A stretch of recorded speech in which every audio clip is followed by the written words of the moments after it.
This is chapter number 4, magnetic effects of current of class 12th. Okay, this is part 3. In part 2, we have studied about the motion of a charged particle in electric field, in magnetic field, how it describes the path when it enters into the electric or the magnetic field. Okay, in this part number 3, we'll study about cyclotron. Then the force on a current carrying conductor which is placed in a magnetic field. Then force between two parallel current carrying wires. Okay, and from here we are going to define 1 ampere also.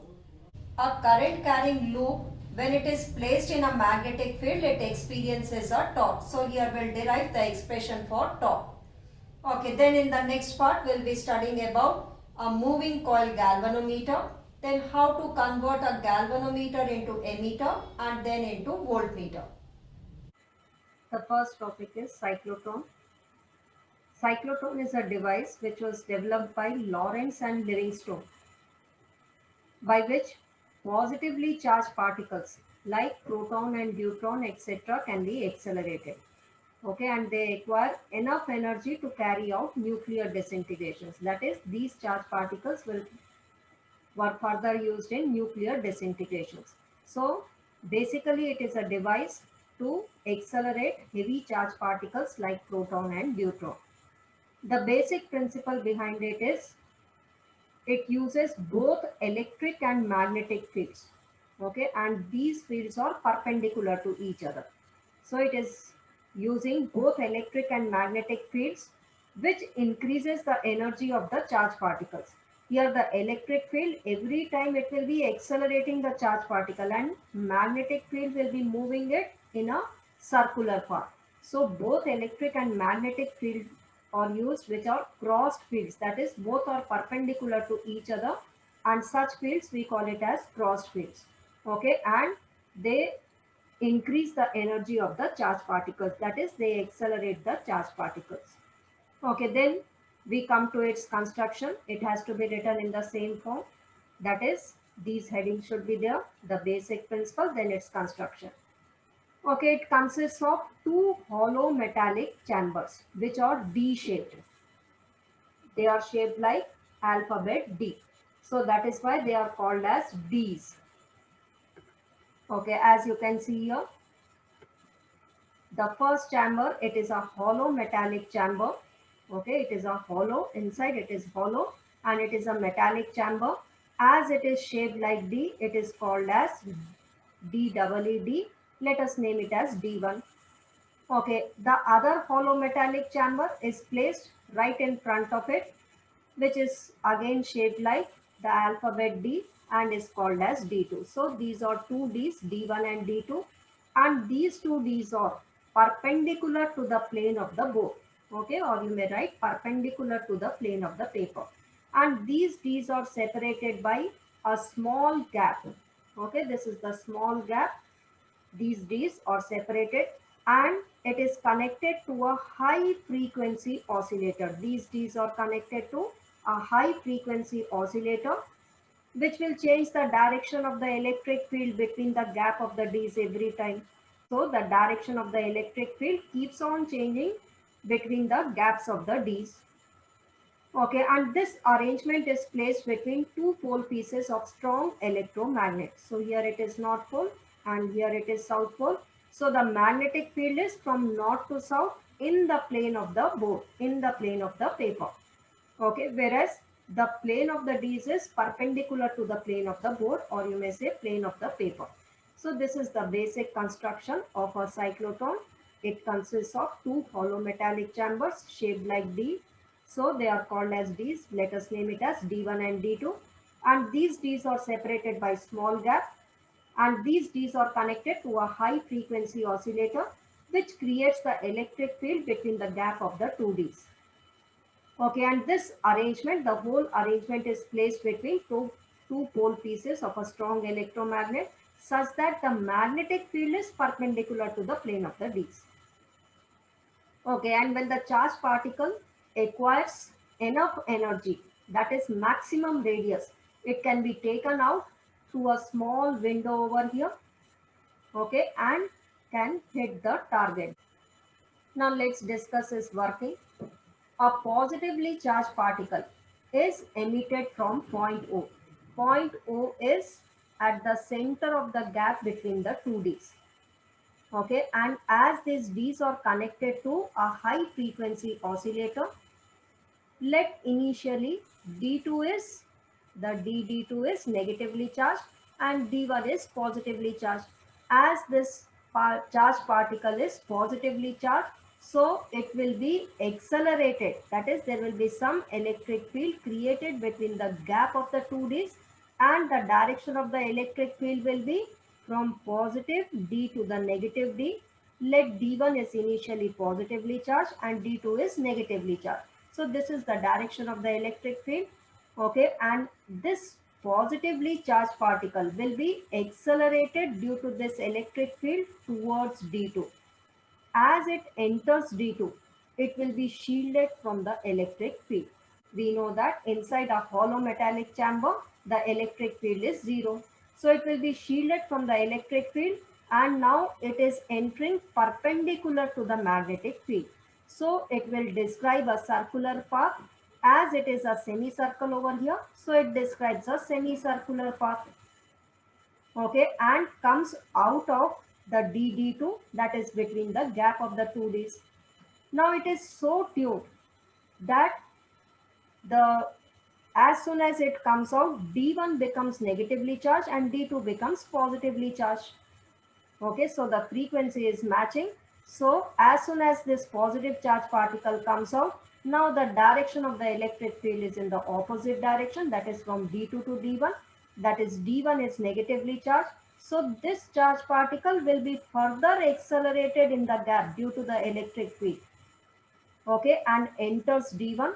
Inside D1, again it is shielded from the electric field, and it will describe a larger semicircular path in D1. Now the process is repeated. That is, as soon as it comes out, again D2 becomes negatively charged and it is further accelerated. Again, as it enters D2, it describes a greater semicircular path, that is a semicircular path of greater radius. So the process keeps on repeating.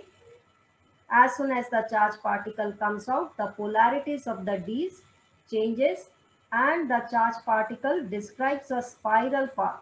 When the path is maximum, that is the radius of the path is maximum, the charge particle is accelerated and can be taken out through a window W. Okay, and can be taken into the other use, that is in nuclear disintegration, it could be used over here. So when the charge particle acquires a maximum radius, that is it acquires high energy, so it could be taken out through the window. So the working is a positively charged particle is emitted from the point O when D2 is negatively charged and D1 is positively charged. So it will accelerate towards D2 and enters inside D2 with a velocity v. And inside D2, it will be shielded from the electric field and only moves due to the perpendicular magnetic field. So it describes a semicircular path. After completing the semicircle, again it enters the gap between the Ds. At that time, the polarities of the Ds have been reversed.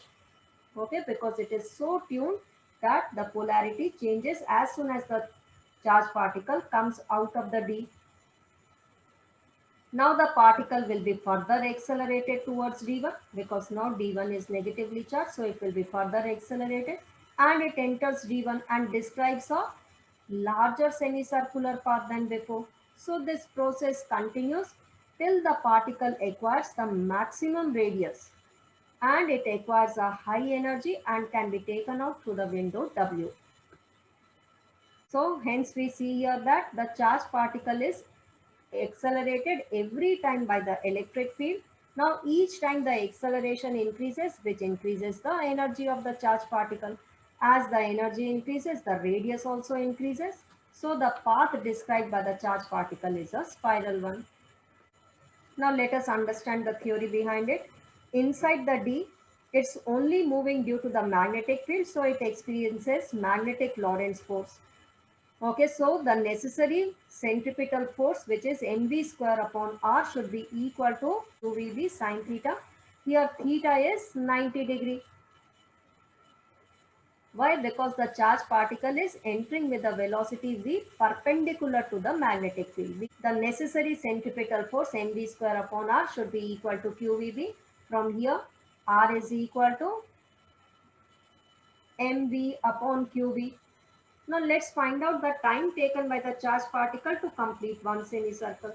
We know that time is equal to distance upon speed, as it is describing a semicircular path. So the distance moved for completing one semicircle is pi into r, and the speed with which it is moving is v. So pi upon v, r could be substituted from here, mv upon qv. So we get pi m upon qv. So the time taken to describe any semicircle is independent of r. It is given by pi m upon qb. So it is independent of r, that is the larger radius, smaller radius, all these semicircles will be described in the same time. Okay, now let's find out the cyclotron frequency. Okay, here we see that whenever the charge particle is coming out of the D, that is in between the gaps of the two Ds, the polarities of the Ds are changing. So the frequency of the AC voltage, okay, that is the high frequency oscillator, that is the AC source. So the frequency of the AC voltage is same as the frequency of the charge particle. Okay, that is same as the cyclotron frequency. So that is why the particle is accelerated every time across the Ds. And this condition we call it as cyclotron resonance condition. So cyclotron resonance condition means as soon as the charged particle comes out of the Ds, the polarities of the Ds are changing. So this condition is called as the cyclotron resonance condition, and the frequency of the high frequency oscillator, which is the AC source. So the frequency of the AC voltage is called as the cyclotron frequency. Now let's find out the expression of cyclotron frequency.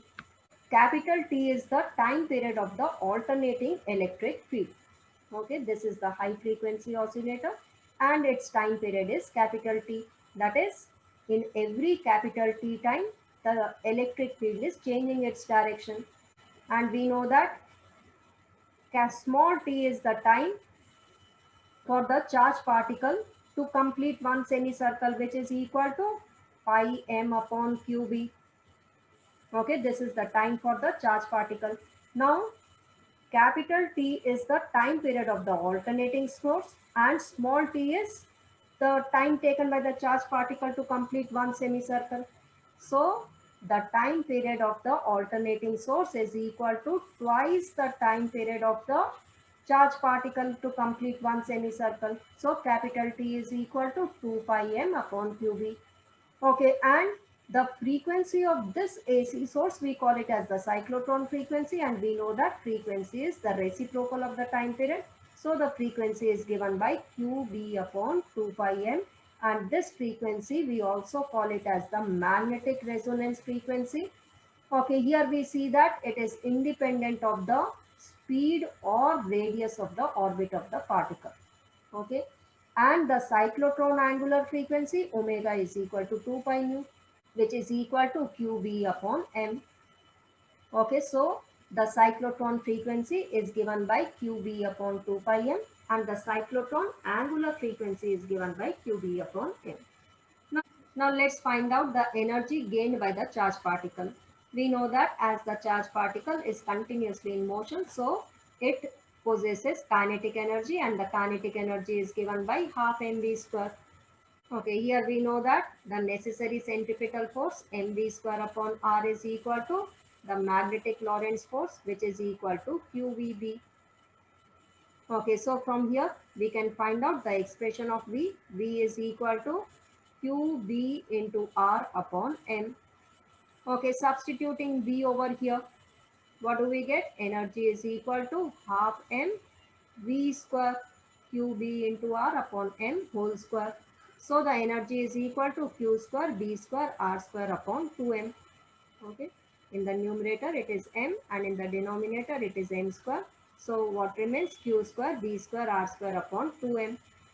Okay, here we see that the energy is depending upon the radius. More the radius, more will be the energy.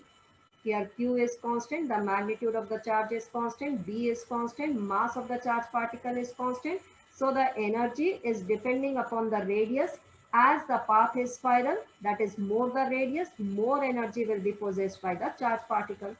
And the energy will be maximum when the radius is maximum. Okay, now there are some limitations of cyclotron.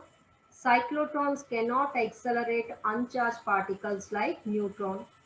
Why? Because the charged particle every time is accelerated towards the opposite polarity d, and as neutron is neutral, it doesn't have any charge. So it will not be accelerated by the electric field. So it cannot accelerate the uncharged particles. Okay, then the second limitation is cyclotrons cannot accelerate electrons because of their very small mass. Okay, the electrons will go out of step because of their high speed. But here, electrons will acquire a very high speed due to their very light mass, and they will go out of step.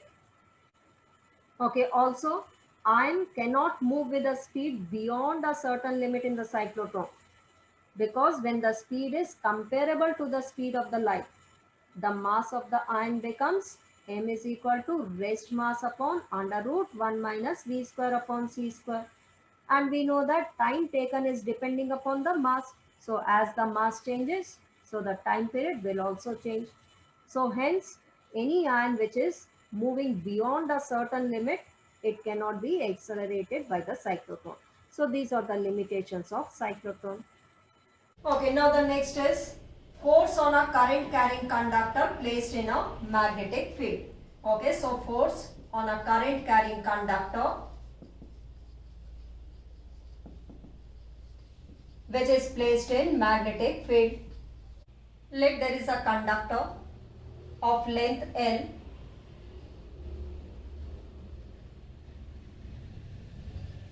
and the current is flowing along x-axis.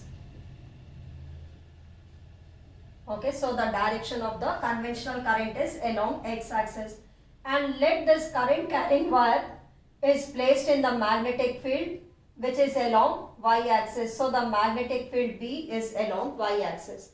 So this current carrying wire will experience a force. Okay, we'll derive the expression for the force on this current carrying wire.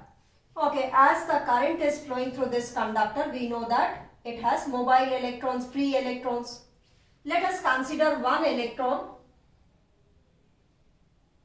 Now each electron will have a velocity which is called as the drift velocity. That is, they will be drifting opposite to the direction of the conventional current.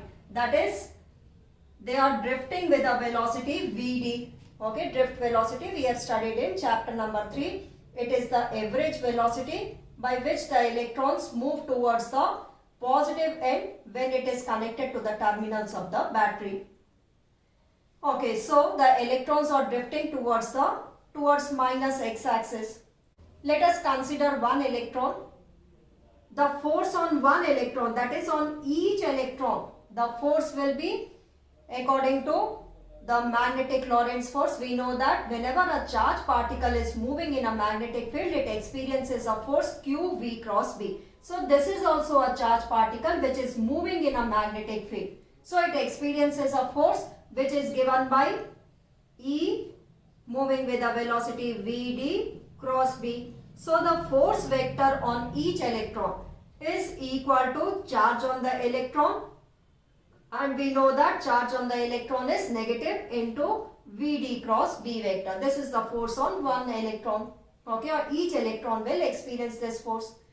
Okay, now the total force on all the electrons will be equal to total number of electrons into the force on each electron.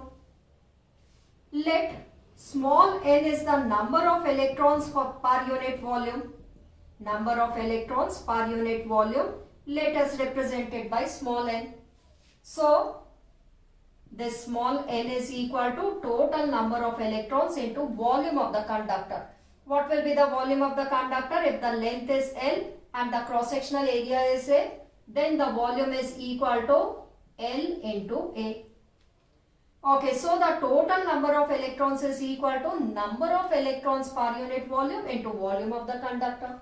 So here we can write down in terms of small n, that is in terms of number of electrons per unit volume. This can be written as N A into L into the force on each electron.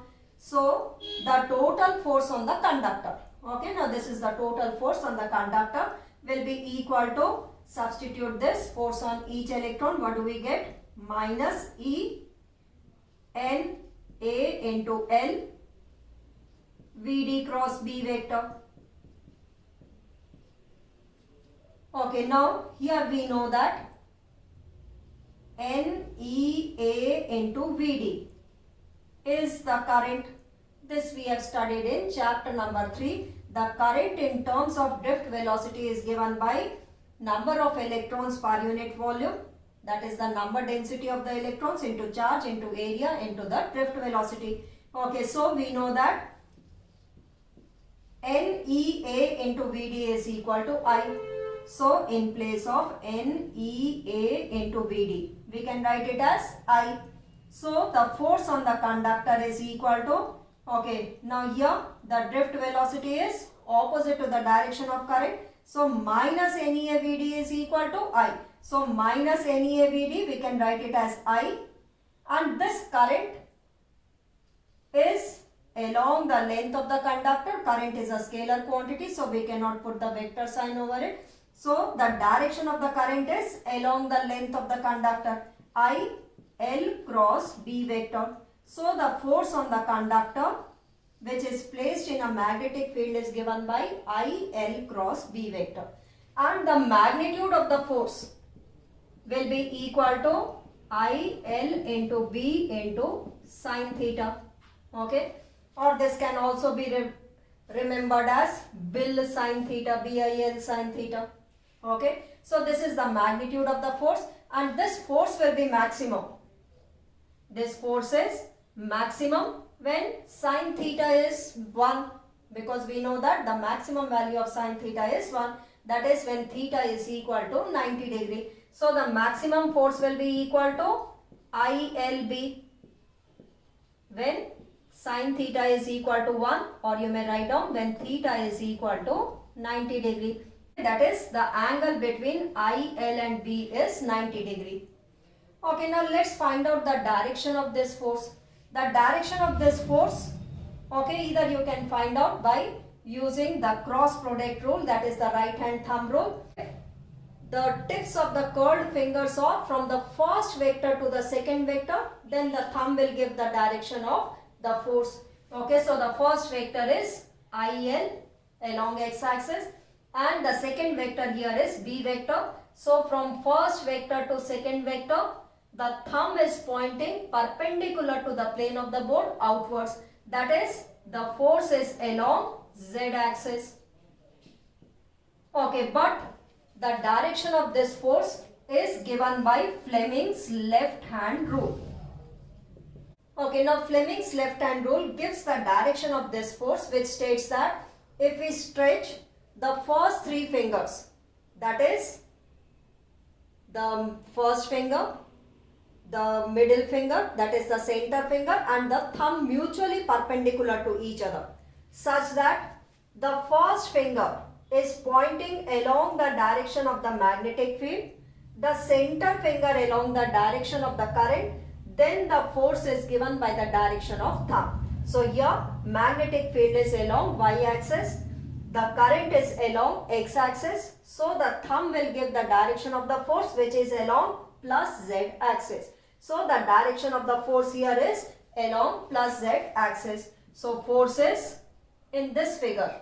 Okay, it is forces along z-axis.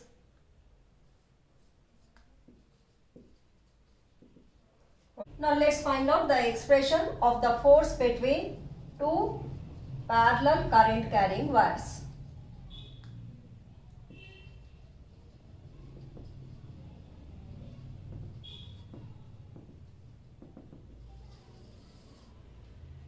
Let there are two parallel wires, name it as AA dash and BB dash, separated by R distance, and the current flowing in the first wire, that is AA dash, let it is I1, and the current in the second wire BB dash is, let it is I2.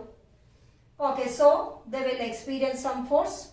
Let us find out the expression of the force due to these two parallel current carrying wires if the current is flowing in the same direction. Okay, now due to this I2 current carrying wire, there will be some magnetic field at a point P which is lying on AA dash wire. Okay, forget that, there is some current carrying wire. Due to this BB dash, that is due to I2 current carrying wire, there will be some magnetic field at a point P. And we know that due to an infinite long current carrying wire, the magnetic field is given by mu naught I upon 2 pi r. Okay, so we are finding out the magnetic field at point P due to I2 current carrying wire. Okay, as we are finding out the magnetic field due to I2 current carrying wire, let us write it as B2. Okay, due to I2 current carrying wire, the magnetic field is B2. B2 is equal to mu naught into I2 upon 2 pi r. Okay, the magnetic field due to I2 current carrying wire is given by mu naught I2 upon 2 pi r. At what point? At which point? At point P. Okay, now what is the direction of the magnetic field? We find out by right hand rule. So due to I2 current carrying wire, there are some magnetic field lines, okay, which will be the circular lines. Okay, at any point if you have to find out the magnetic field, you draw a tangent. So the circular line which is passing through the point P is the magnetic field line, and if you draw the tangent at point P, you see that it will be perpendicular outwards. So here the magnetic field is perpendicular outwards, that is perpendicular to the plane of the board outwards. So the magnitude of the magnetic field is mu naught I2 upon 2 pi r due to I2 current carrying wire at a point P, and the direction is perpendicular outwards. Okay, now I1 current carrying wire is in the magnetic field B2, in perpendicular magnetic field B2. So it experiences a force. Just now we have studied that any current carrying wire placed in a magnetic field experiences a force. So I1 current carrying wire is in B2 magnetic field. So the force on I1 current carrying wire placed in B2 magnetic field, due to I1 current carrying wire, we are finding out the force. Let the force is F1. F1 is equal to ILB sin theta.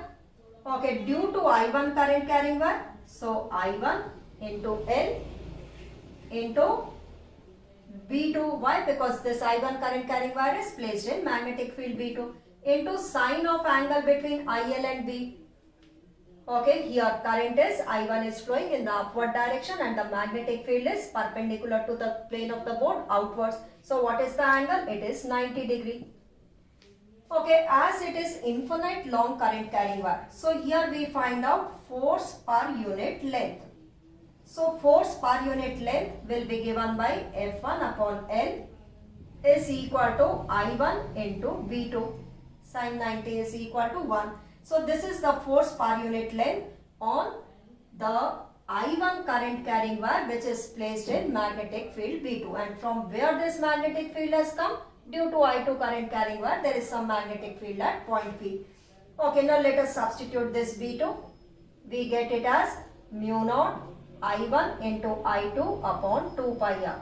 So this is the force per unit length on the first wire, that is on I1 current carrying wire which is in B2 magnetic field. Now let's find out the direction of this force using Fleming's left hand rule. Okay, now using Fleming's left hand rule, we find out the direction of this force F1. Okay, now here current, okay, I1 current in the upward direction. Okay, B2 magnetic field perpendicular outwards. So the force is towards right. So this is the direction of force F1. Okay, otherwise you can find out by using the cross product rule, that is the right hand rule. Okay, which states that if you are moving from first to the second vector, okay, this is I, First vector is I into L and the second vector is V2. Moving from the first to the second vector along theta, the force is pointing towards right. Okay, so the direction of the force is towards right. Okay, now similarly, we will find out there will be some magnetic field due to I1 current carrying wire at a point Q on BB dash. Okay, there will be some magnetic field due to I1 current carrying wire at point Q. Okay, now let's find out the magnetic field at Q. Okay, due to which wire?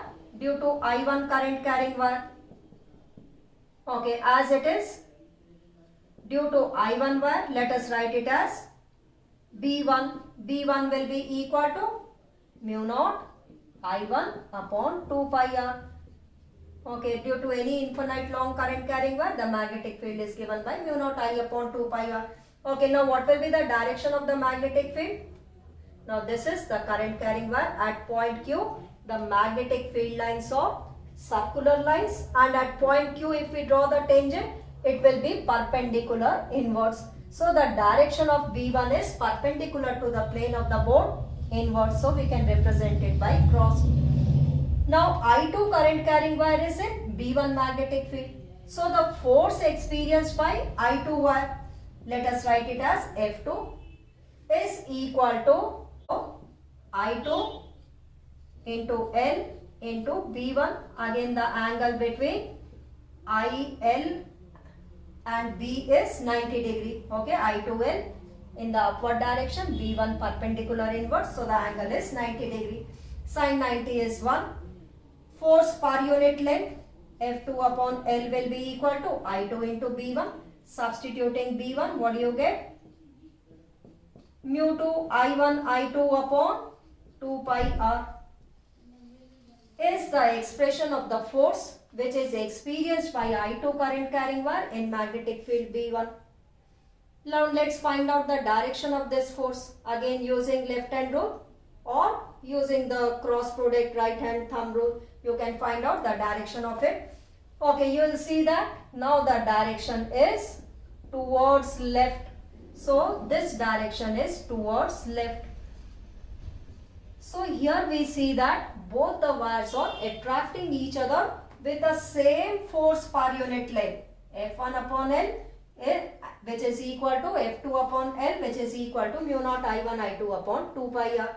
So both the wires are attracting each other with a force per unit length given by mu naught I1 I2 upon 2 pi r. So if the current is flowing in the same direction, then both the wires attract each other with a force per unit length given by mu naught I1 I2 upon 2 pi r. Okay, now here, if the current is flowing in the opposite direction,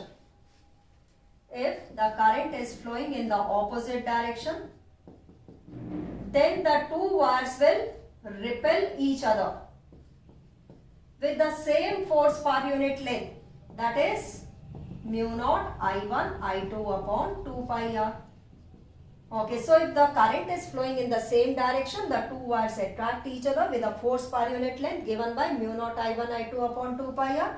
And if the current is flowing in the opposite direction, they repel each other with the same force per unit length given by mu naught I1 I2 upon 2 pi r. So from this expression we define 1 ampere. So whenever this derivation comes in the exam, it's also given that hence define 1 ampere. So here we define 1 ampere using this formula 1 ampere, which is the ampere is the SI unit of current, and it is defined using this formula. Okay. Let I1 and I2 both are equal to 1 ampere. If the separation distance between them is 1 meter, then the force per unit length with which they attract or repel depending upon the direction of the current will be given by substituting I1 I2 as 1 ampere. What do we get? Mu naught upon 2 pi, and mu naught is equal to 4 pi into 10 raised to the power minus 7 upon 2 pi. So this is equal to 2 into 10 raised to the power minus 7 Newton per meter. So from here we will define 1 ampere, that 1 ampere is the current flowing through two parallel wires which are placed at a distance of 1 meter in vacuum, which attract or repel each other with a force per unit length of 2 into 10 raised to the power minus 7 Newton per meter. So 1 ampere is the current flowing through. Okay, so 1 ampere is the current flowing through two parallel wires which are placed at a distance of 1 meter from each other in vacuum. Okay, and they attract or repel each other with a force per unit length of 2 into 10 raised to the power minus 7 Newton per meter. So this how we define 1 ampere. Okay, now a current carrying loop is placed in a magnetic field. Okay, just now we have studied that a wire is placed in a magnetic field, it experiences a force. How much? ILB sin theta. Two parallel current carrying wires attract or repel each other with a force per unit length mu naught I1 I2 upon 2 pi r. Okay, now a current carrying loop placed in a magnetic field experiences a torque. Now let there is a loop carrying a current I in anti-clockwise direction. This current carrying loop is placed in the magnetic field which is towards right. Okay, and let the magnetic field is uniform, that is parallel equidistant lines are there. Okay, so the magnetic field is towards right.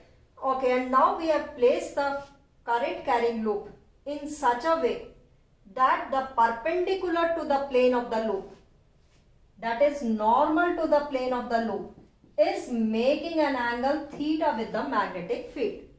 Okay, it is not placed vertical to the board, otherwise the magnetic field and the plane of the loop, the perpendicular to the plane of the loop, both will be in the same direction. We have not placed in the plane of the board, otherwise this is the magnetic field and normal to the plane of the loop is making an angle 90 degree with the magnetic field. Magnetic field is here, this will be the normal. We are placed in such a way that normal to the plane of the loop, perpendicular to the plane of the loop, which is the area vector. This normal to the plane of the loop is the area vector, is making an angle theta with the magnetic field. Okay, so this you have to understand that the loop is placed in such a way that perpendicular to the plane of the loop, normal to the plane of the loop, or you may say the area vector is making an angle theta with the magnetic field. Okay, now here let us name this as A, B, C, D, the rectangular loop. Let us name it as A, B, C, D. Length of it is L and the breadth is B. Okay, now AD current carrying wire and BC current carrying wire, they experience a force F1 and F2. Both will be acting in the same line of action, and the magnitude of these two forces will be equal. So F1 and F2 cancels out. F1 and F2 vector, okay, which are the forces on this current carrying wire and on the BC current carrying wire. We know that any current carrying wire placed in a magnetic field experiences a force. So AD current carrying wire and BC current carrying wire are experiencing the force F1 and F2 respectively, and these forces are in the same line of action and they cancel out each other. So F1 and F2 are in the same line of action, having same magnitude, having equal magnitude. So cancel out. Okay, so cancel each other. Okay, now let's see. AB current carrying wire whose length is L, that will also experience a force. Let the force on AB current carrying wire, all these are the current carrying wires which are experiencing a force. So on AD current carrying wire and on BC current carrying wire, the force experienced is F1 and F2, both equal magnitude, acting in the same line of action, so they cancel out. Now let us find out the force on AB current carrying wire, which is placed in magnetic field B. Okay, let this force is F3. F3 we know is equal to ILB into sin theta. Okay, so here current flowing is I. Length of the AB wire is L placed in the magnetic field B. And what is the angle between IL and B? The current and IL and B is 90 degree. So what is the angle? 90 degree. So the force experienced is IL into B. Now let's find out this direction of force using Fleming's left hand rule. Okay, direction of the force. Here, this is the magnetic field. This is the current on the AB wire, and the force is perpendicular to the plane of the board outwards. So the force is perpendicular to the plane of the board outwards. F3 is perpendicular outwards is the direction of the force, and the magnitude is ILB. Now let's find out the force on CD current carrying wire. Force on CD current carrying wire, which is placed in again B magnetic field. Let the force is F4. F4 is equal to ILB. Angle is 90 degree. So this is also equal to ILB. But what is the direction of this force? This force will be equal to, now the current is flowing in the upward direction. So the force is perpendicular to the plane of the board inwards. Okay. Now the force is acting perpendicular to the plane of the board inwards. This is the direction of F4. Perpendicular inwards. Okay, now these two forces are not in the same line of action. These will try to rotate the loop. Okay, these are acting at the two ends, and these two forces will try to rotate the loop. That is, the loop experiences a torque. Okay, so due to these forces, due to F3 and F4, okay, which are like a couple, so this will, due to F3 and F4, loop experiences a torque. Okay, and we know that torque is given by force into the perpendicular distance from axis of rotation. Force into perpendicular distance from the axis of rotation. Okay, now let's find out this perpendicular distance from the axis of rotation. So here we see that F3 and F4, which are acting at the two ends, they will try to rotate the loop. Okay, that is, the loop experiences a torque. Okay, so tau is equal to force into the perpendicular distance.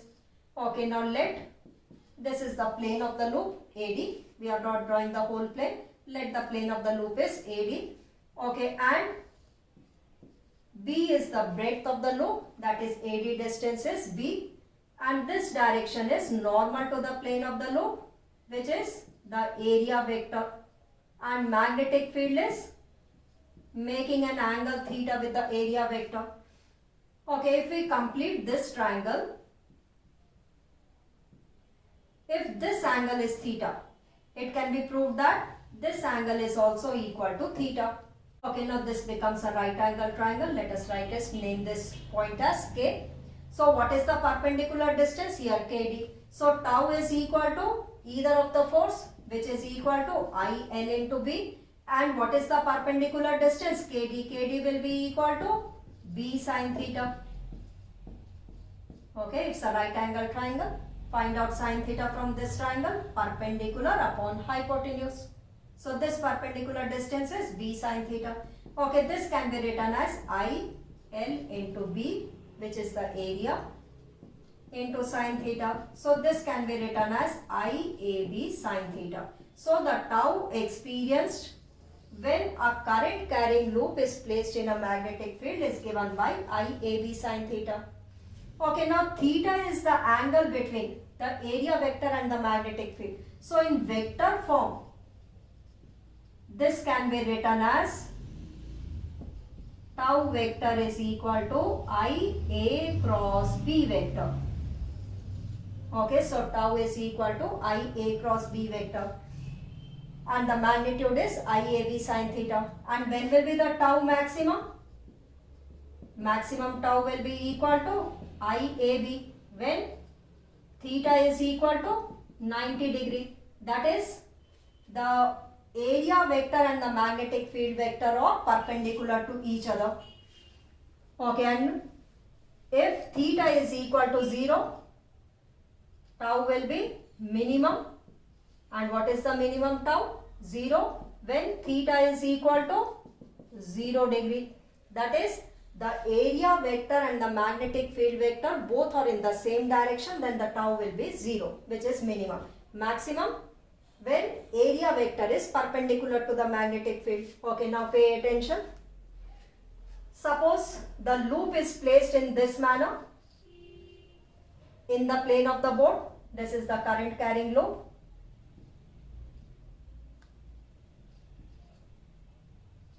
Okay, if the loop is placed in the plane of the board and this is the direction of the magnetic field.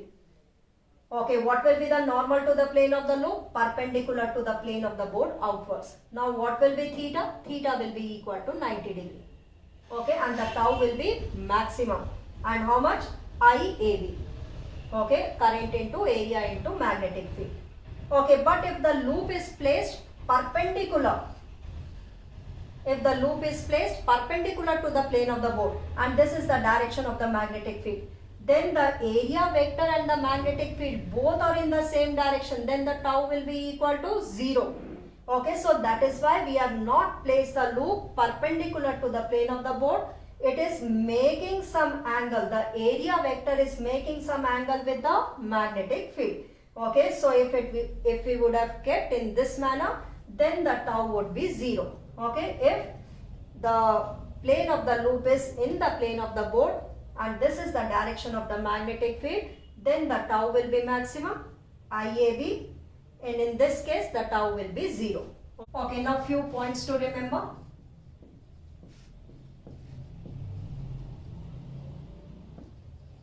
We know that tau is given by IA cross B vector. A is the area vector which is perpendicular to the plane of the loop, and the magnitude of the tau is equal to IAB sin theta.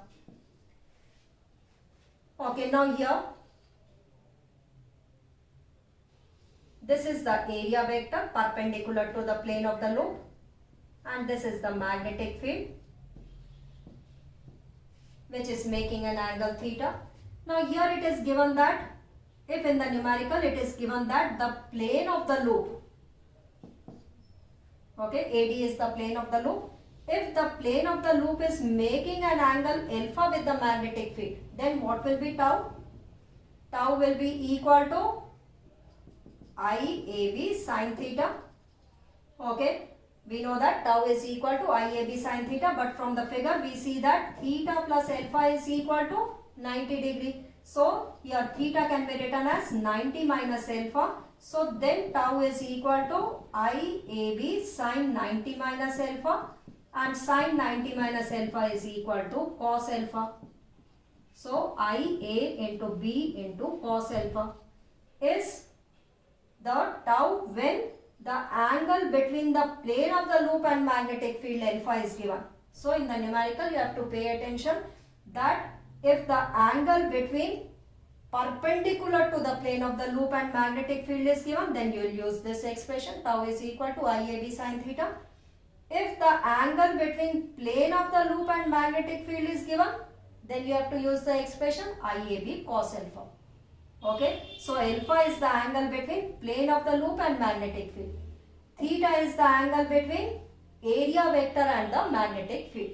Okay, now if there are n number of turns of this loop, okay, now if there are n number of turns, then tau will be equal to NIAB sin theta. Okay, now here NIA, this can be written as magnetic moment. Okay, like we have electric dipole moment, the same way magnetic dipole moment, which we are going to study in the next chapter. NIA here can be written as magnetic dipole moment. So this tau can also be written as M cross B vector. Okay, where M vector is number of turns into I into A vector. Okay, this NIA vector will be equal to, this is the magnetic moment. It is called as magnetic dipole moment, or it is called as magnetic moment. Okay, so this can also be written as M cross B vector. Now in the next part, we'll study about the basic principle of a moving coil galvanometer, its construction, its working. Okay, and also we'll study how to convert a galvanometer into an ammeter and how to convert the galvanometer into voltmeter. Okay, then we'll discuss few questions which have come in the CBSE board exam. Okay, so in order to watch that, kindly subscribe to the channel and keep watching. Thank you.